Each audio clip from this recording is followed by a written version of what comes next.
520 projekte të reja strategjike startojnë për Shqipërinë.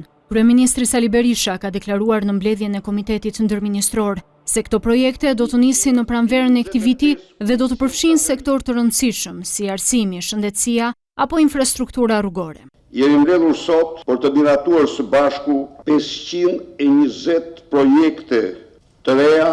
Këto projekte do të shtrinë në zonat rurale të vendit mbi 1200 kilometra. Rrugë do të ndërtohen 125 ujësjellësatëri.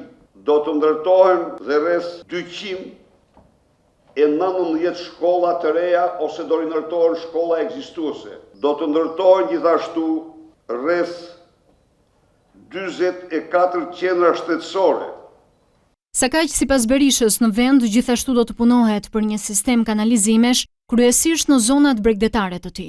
Viti 2014 do të jetë viti finalizimit tërësor të sistemit rrugor më të ri dhe më modern në Europë. Do ketë në sistemin e kanalizimeve. Shqipëria nuk mund të jetë një vend i zhvilluar, si vend i gropave septike.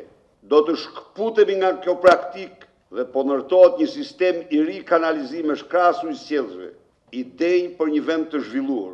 Edhe një herë kryeministri ka deklaruar se programet e ndjekura nga qeveria dhe reformat e ndërmarra prej saj kanë bërë që vendi ynë të shënojë zhvillim edhe në një kohë që vendet fqinja më gjerë kanë njohur regres në shumë sektor.